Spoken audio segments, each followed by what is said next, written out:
Hello and welcome back to another video. Back solo again, talking about some records, or songs actually today. I've got some albums to show of some of the songs I'm talking about. This is kind of like a response to Glenn Calloway's favourite songs over 11 minutes. You pick 11 songs. I've got a few honourable mentions because I was surprised I found more than I was expecting. Because I do like some proggy stuff. But I admit I'm not the most well versed in the genre as I'd like to be. I've not heard a lot of the staples like Yes and Genesis and that kind of stuff, which I'm looking to amend soon. But the three songs I wanted to mention, Marquee Moon by Television, which is an album that I've mentioned before on my favourite 70s albums. The title track off that album is fantastic. The drums, bass, guitar, every element of that song is just incredible. And if you haven't heard it, you simply have to, because it's amazing. And it would have been my number one, but it is 10 minutes, 38 seconds. So it falls just short of the required time. So I would put that. And then two that actually are long enough, but just missed. Glenn's number one, actually, Starless by King Crimson is my favourite song off Red. Really good. And I heard it through the grapevine. The Creedence Clearwater Revival cover is really cool as well. But I think I'm going to dive straight in then. So my number 11, an album that I have mentioned before in my favourite prog albums, which was a contest I entered for Glenn. Moving Waves by Focus. The first side is 5 tracks, and the second side is one long 23-minute epic eruption. Really cool, multiple parts, never really gets dull. You know, you can either hyper-focus on it or sort of zone out to it, and it'll be pleasant to listen to regardless. Half of these albums I don't own in my collection, so I'll sort of plop up an album there or something in the edit. So my number 10 is going to be One Sunday Morning by Wilco off their 2011 album Whole Love, which I think is one of their most underrated albums. This song is really lovely. It's about 12 minutes. It's a real lyrical beast. The instrumental's lovely as well. Sort of folky, indie kind of vibe. I'd recommend you check this out. And I think this album in general kind of gets slept on. It's probably my third favourite Wilco album. I like it more than albums like Ghost is Born and Sky Blue Sky and Being There and stuff like that. So that's my number 10. My number 9 is going to be another sort of indie kind of song, Sun Kil Moon's Duck Kook Hymn, which is Sun Kil Moon are Mark Kozlek's second band, I believe.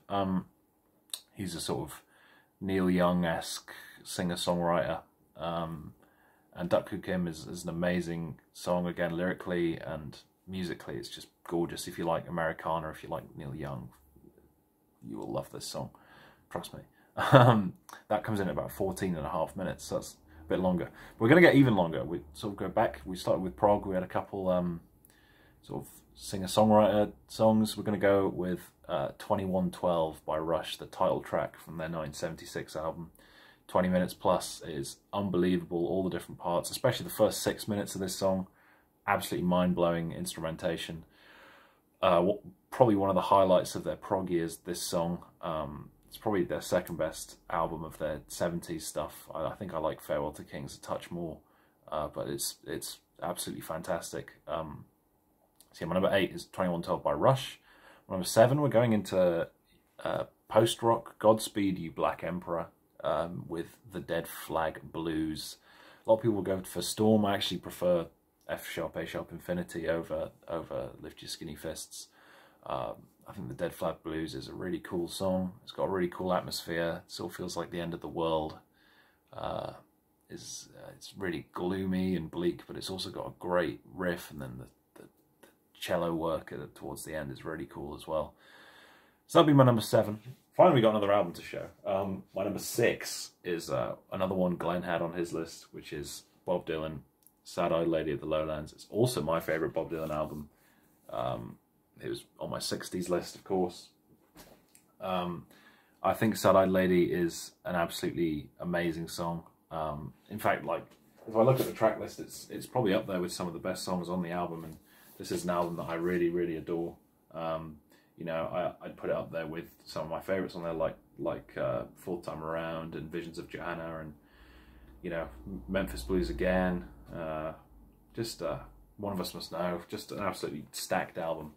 So sort of weird. So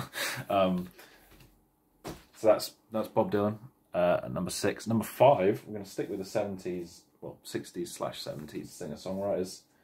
Van Morrison from St. Dominic's Preview, my favourite Van Morrison album. Listen to the Lion is the song. One of the most interesting songs I've ever heard.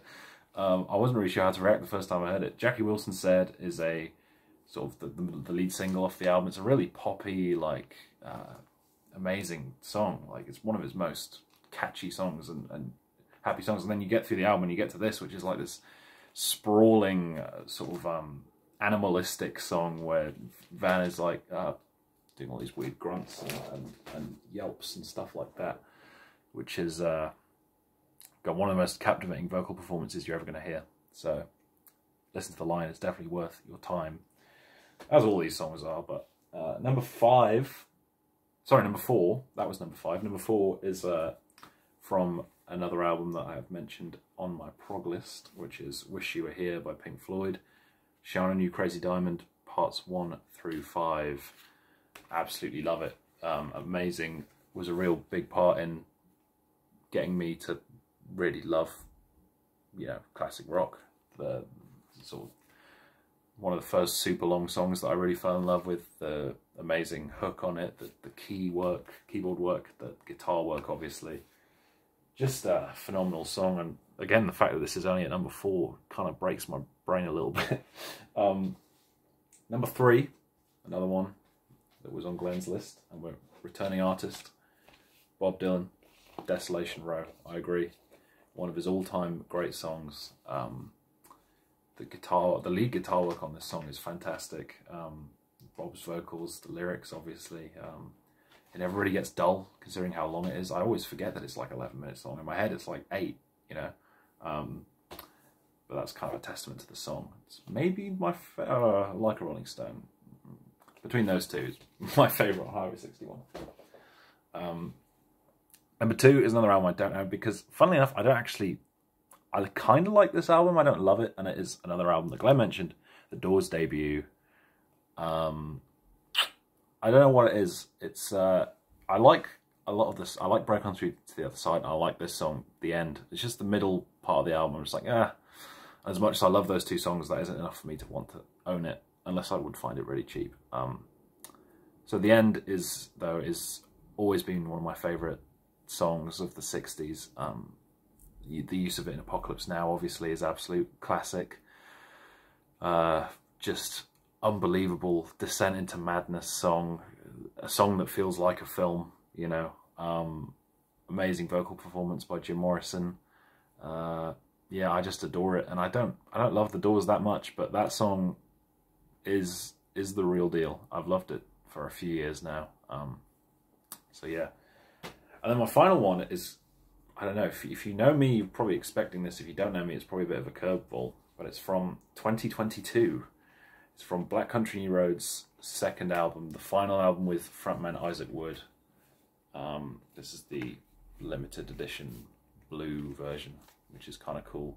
It's on blue vinyl as well, which I'll get out and show, because I haven't shown this album on the channel before. Really cool, sort of translucent blue there. And I've sort of been talking a lot about, I guess I'll do a video on my favourite albums of the year so far at some point. I've been talking a lot about Big Thief's Dragon You, Warm Mountain, I Believe in You, but that's my second favourite album of the year, because this is my favourite album of the year. It's been this year has been great to me. And the song in question is Basketball Shoes, which is the closing track.